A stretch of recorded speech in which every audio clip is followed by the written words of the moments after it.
Top. Michel Collomb, est-ce que vous pouvez nous expliquer ce que c'est que cette flottille qui est partie vers Gaza? Ce sont des navires chargés qui ont pris la mission d'apporter de l'aide humanitaire. Il faut savoir qu'Israël impose un blocus illégal d'ailleurs en droit international. Il affame les gens de Gaza, il les prive de nourriture, de médicaments, de toutes les choses essentielles. Il leur rend la vie impossible. Et donc ce sont des gens de nombreux pays qui ont été très courageux en disant on ne va pas laisser tomber les Palestiniens, on va montrer qu'ils ne sont pas seuls.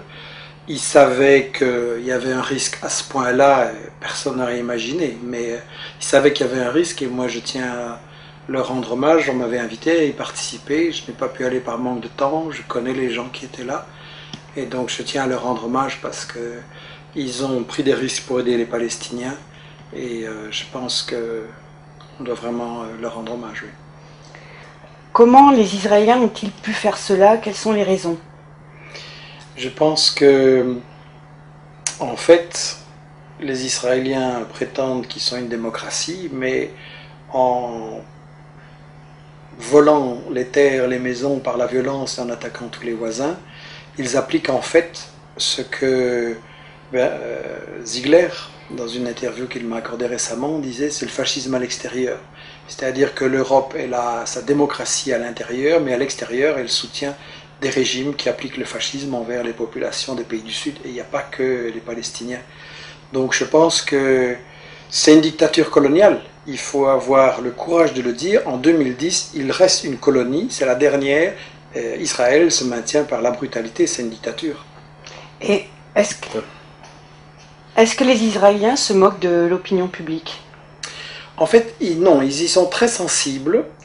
Ils ont peur de perdre leur image d'État démocratique, recherchant la paix, blablabla, et ils y sont sensibles. Le problème, c'est que l'opinion publique ne s'exprime pas assez. En fait, il y a de plus en plus de gens qui se rendent compte qu'Israël ment, qu'il ne recherche pas la paix, qu'il cherche des excuses hypocrites, mais cette opinion ne se fait pas encore assez sentir. Les dirigeants politiques maintiennent leur soutien à Israël. Il faut absolument amplifier l'information alternative. Il faut absolument aussi démolir les mythes de ce que j'appelle la propagande de guerre israélienne, par laquelle ils se présentent, par exemple, toujours en victime. Dans ce cas-ci aussi, les navires de guerre attaquent des humanitaires et Israël a encore le culot de se présenter comme étant la victime et ses soldats en danger. Là, c'est flagrant aujourd'hui. Mais en réalité, ils font ça tout le temps. Et le problème, c'est que les médias n'ont pas répondu à ça. Les médias laissent passer en général. Israël se présente toujours en rôle de victime. Justement, le président français Nicolas Sarkozy a réagi ce midi en disant que la réaction des Israéliens avait été disproportionnée. Qu'en pensez-vous? Je suis scandalisé quand le président français dit que la réaction israélienne est disproportionnée. C'est un menteur. Parce qu'une réaction disproportionnée, ça veut dire une réaction qui est légitime, mais qui exagère. Et ça fait référence, à ce qu'on appelle en droit international la légitime défense. C'est-à-dire qu'un État qui est attaqué a le droit de se défendre, mais il doit répondre sans exagérer. Et donc Sarkozy, aujourd'hui encore, maintient le mensonge que ce serait Israël qui serait agressé, qui devrait simplement réagir de façon modérée et correcte. C'est un menteur parce qu'en réalité c'est Israël qui depuis 60 ans vole les terres des Palestiniens, leur rend la vie impossible et en employant ce mot-là aujourd'hui, Sarkozy ment à son peuple et ment à l'opinion internationale. Ça ne m'étonne pas parce qu'en plus ses ministres aussi répercutent tous les mensonges qui sont favorables à Israël. Vous avez une ministre de l'Intérieur, Madame Alliot-Marie, qui a eu le culot d'encourager à faire un procès contre les personnes qui, en France, appellent à boycotter les produits illégaux d'Israël. Donc, en fait, il faudrait faire un procès à Madame Alliot-Marie, qui est censée faire respecter le droit, qui viole le droit international, qui vient en secours à Israël, qui bafoue toutes les résolutions de l'ONU, et ce gouvernement-là a encore le culot de se prétendre le défenseur du droit. Et qu'en est-il au niveau des médias?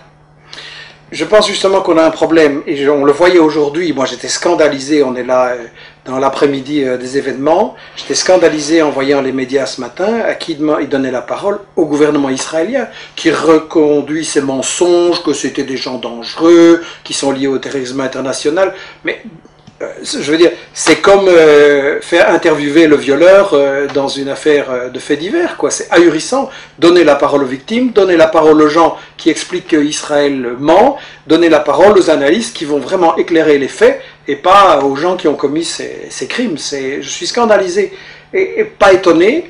C'est pour ça que j'ai écrit ce livre Israël, parlons-en, parce que si les médias faisaient leur boulot sur Israël, des sites et des gens comme moi ne devraient pas exister, on n'aurait pas de travail. Le problème, c'est que les médias ne font pas leur travail, ils justifient l'agression d'Israël.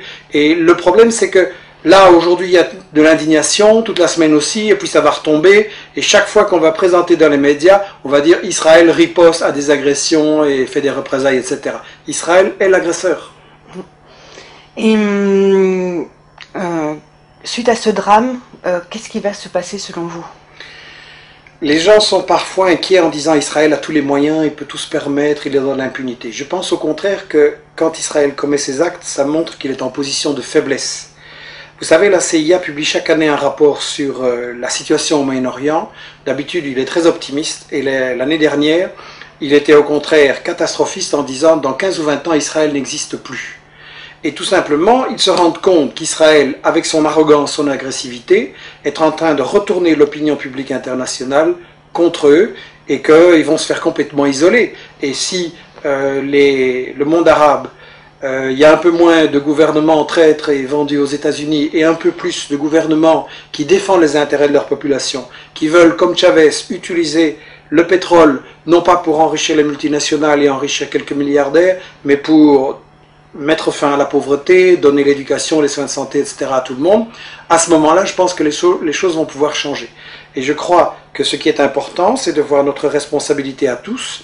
L'information, c'est à nous à la faire, avec Internet, avec le travail que j'ai proposé, que tout le monde parle d'Israël et explique la vérité sur Israël.